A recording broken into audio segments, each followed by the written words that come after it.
All right, let's move on to a little bit of a freak out over some comments that Ron DeSantis made, and also comments that Trump has made with regard to how they would approach the war in Ukraine. Our friends, Emily and Ryan over on Counterpoints, covered the responses that DeSantis and others sent into Tucker Carlson. You'll recall he put out, a questionnaire and said, hey, if you're running for president on the Republican side, I want to hear from you. Here are the questions I have. Go ahead and, fill it out and send it in so we can talk about it here on the show. And a number of people did, including Ron DeSantis. And he positioned himself, he's been kind of like trying to have it both ways in terms of Ukraine. And he's still even with this statement, kind of left himself some wiggle room, but much more clear statement on the side of the Ukraine skeptics. And this has created a full-blown freak out among, a bunch of the Rupert Murdoch properties that have been very friendly to Ron DeSantis, a lot of the sort of like donor class very upset about this, and of course NEOCONs like Lindsey Graham, Mitch McConnell, et cetera, who are current office holders. But let's start with this. This pertains specifically to Trump. And Saagar, I want to get your reaction to all of this because I know you have many thoughts. Go ahead and put this up on the screen. Guys, this is from the former NATO chief. He says it would be a geopolitical catastrophe if Trump were to be nominated because in the campaign, his influence would be destructive. He's talking about the fact that, even if he just wins the nomination and loses the general election, that he is pushing the Republicans to be more Ukraine skeptical, more skeptical of additional aid. Let me just read a little bit more of this. He says this former NATO chief, whose last name is Rasmussen, serves as an advisor to the Ukrainian government and recently came to Washington to see members of Congress and Biden administration officials. He is lobbying them to supply more and heavier weapons and to make long-term security guarantees to Ukraine. He also predicts that Biden will wind up sending warplanes, calling it merely, quote, a question of time. So this person says that Trump's views on Ukraine are a geopolitical catastrophe. These people don't actually believe in democracy. If Donald J. Trump is nominated, or Ron DeSantis is nominated by the GOP primary Democratic process, that is a reflection of the views of people in the United States of America. Now, listen, I have a definite critique of our primary system. There's a lot of things that we could do, but based upon all of the polling data that we have, this is not a fringe view. Almost 50% of Americans agree with the approach and the rhetoric that Trump and DeSantis laid out there. As you said, let's be careful with DeSantis. He did leave himself a significant amount of wiggle room. But what really strikes me is the anti-democratic nature of all of this, which is shut up. This is about democracy. This is about autocracy. This is about, things that are much bigger than you could ever understand, like NATO and all that. And that's part of the reason why we're not really allowed to ask any of the realpolitik questions here about, well, what if this does draw us into a broader war? At what point do Ukrainian interests actually subjugate American interests? At what point would American interests diverge completely from Ukraine? Whatever's in the best interest of Ukraine and whatever's in the best interest of America, the neocons like Nikki Haley and Mike Pence are saying that they're one-to-one. There is no state on the planet of which there is a one-to-one relationship for the U.S. and anyone else. So their inability to articulate it that way is fundamentally anti-democratic. And it reminds me of the way that a lot of the generals and the foreign policy intelligentsia reacted to the Trump candidacy in 2016 when he laid out a consistent rhetorical, again, not on policy, rhetorical America First vision of the U.S. approach to NATO and specifically really to the rest of the world with our trade deals. Everybody in the kind of Atlantic religion of basically what I've been starting to call it in terms of their pledging support to Ukraine and all that, it has much more to do with ideology than it ever really has to do with making a case to people. So if you believe it would be a geopolitical catastrophe, then run on it. I think that DeSantis and Trump's view is extremely underrepresented in American politics. And should it come to the national stage in a clear choice between hawkishness on Ukraine and dovishness on Ukraine, it would be a very easy vote for a lot of people to cast, frankly, including me. And I think that it would be and spark a genuine debate and challenge the assumptions that a lot of these people put forward in the media. What did you think, Krystal? I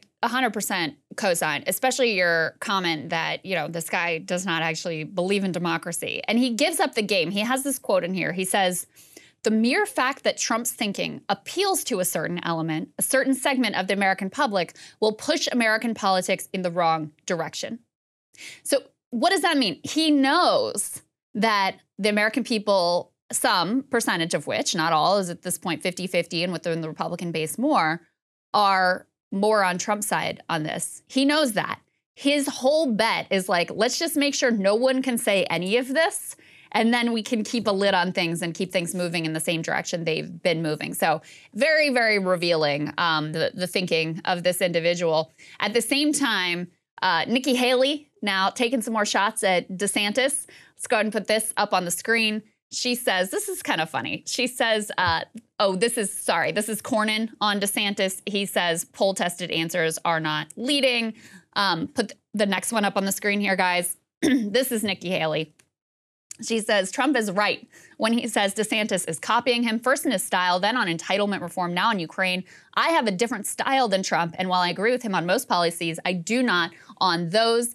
She goes on to say, Republicans deserve a choice and not an echo, which is kind of a clever line there. But I also find it so revealing that even as, look, she's separating herself from Trump on a couple of issues here, but all the fire is trained at Ron DeSantis, who is not winning in most of the polls right now. But clearly these people continue to have this like fanciful notion that Trump is just going to somehow magically disappear. And so the person they really need to take head on is Ron DeSantis. I took that away as well. So there are two things to say. Number one, I actually do think Nikki Haley is correct. Ron DeSantis has previous very hawkish views on Russia. He said that there's no distance between myself and Ronald Reagan. He criticized President Obama for not sending enough heavy weaponry to Ukraine. Again, look, maybe he changed his view. I have no idea. Rhetorically, I still think it is a victory that he is not taking the neocon line. But as Michael Tracy and others have been pointing out, while he intimated that it is not a core national security interest to support Ukraine against Russia, he did not necessarily use the ironclad language. And if you parse what he said about not sending F-16s and about not getting U.S. ground troops involved, that's basically the Biden policy. DeSantis did not go as far as Donald Trump, who literally is calling for immediate peace talks between Ukraine and Russia and promising to bring the conflict to a close in 24 hours. Okay, I don't think that's actually going to happen. But Trump is by far the farthest out there away from the Washington consensus and is a genuine break from the Biden foreign policy, not only saying we're not going to send more weapons, not just saying it's not a core national security interest to not only support Ukraine, but also to not support regime change in Russia. Trump is the clear choice here for anybody who wants to see or wants more peace in Ukraine, at least without a maximalist supporting aims of the Ukrainian government. So I kind of do think that Nikki Haley is correct. DeSantis is to the extent that he's genuine as any politician is, I have no idea. But given his basic sea change on this issue, it does seem to me that he doesn't have as well-grounded views in foreign policy as Trump. Look, again, he got rolled on a genuine policy level, but his consistent rhetoric on foreign policy and the way America was getting screwed was basically correct and was consistent for almost 35 or 40 years. Again, it did not manifest itself in his actual dealings in the White House, but his worldview and his outlook was effectively consistent throughout his entire adult life. So that's why whenever I look at these two things, I can't help but say Nikki Haley's not necessarily wrong here. Yeah, no, I agree. I have zero confidence or faith that either one of these guys would actually do the things that they're claiming they would do. DeSantis because of his history and some of his ties. Trump because when he was in office, like we saw what happened there. So I would just want to put all of that out there. But yeah, I mean, Trump has clearly leaned in harder on the Ukraine skeptic side of things. And another thing that I noticed, Saagar, is that DeSantis, who again, his rhetoric was not as strident as Trump's, has created a total freakout among the establishment Republican class that I have not seen a similar freakout. Maybe I just missed it over Trump making far more strident comments. They just are kind of like, well, I don't really want to take this guy on. But this one I'm going to lose my mind about. I think they also were hoping that DeSantis would be an ally in their hawkishness. New York Times had a breakdown of a lot of this. Here's a Jonathan Swan tweet highlighting Lindsey Graham not taking DeSantis's Ukraine statement well. Quote, the Neville Chamberlain approach to aggression never ends well, said Graham, comparing DeSantis to the British Prime Minister who appeased Adolf Hitler. Put the next one up on the screen. This is the full New York Times report. You know, they got all kinds of quotes in here. They got quotes from Liz Cheney. DeSantis is wrong and seems to have forgotten the lessons of Ronald Reagan. Hugh Hewitt. Marco Rubio talking to Hugh Hewitt says, I don't know what he's trying to do or what the goal is. Senator John Cornyn, as I said before, says he's disturbed. Governor Chris Christie says it is naive and a complete misunderstanding of the historical context of what's going on.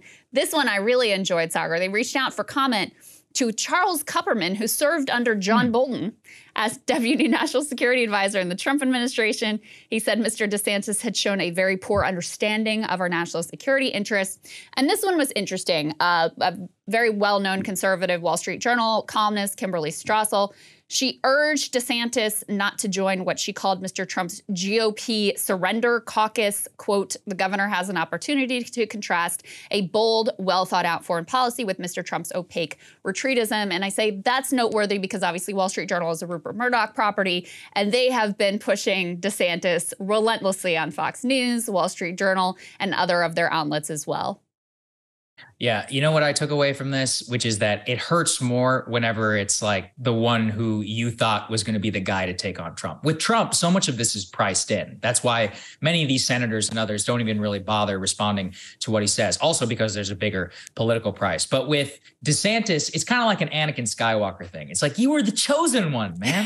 He's like, you were the chosen one. You were supposed to deliver us from Trump, not embrace him. And yet, that's what's the kind of rhetorically that he's been doing here. Yeah, I've been enjoying the Freakout. Also, you know, once again, just to show you how historically illiterate and really just brain dead a lot of foreign policy thinking. Are we able to have any conversation without bringing up Neville Chamberlain? I actually was not aware that history began in 1938. You know, color me shocked. It turns out that relations between states, especially in this part of the world, in Ukraine and Russia, goes back, several thousand years, 100 years, even, you know, just select for the last 500 years, you're going to get a very different view, not only of the conflict, but also just of the way that many different types of conflicts are brought to an end.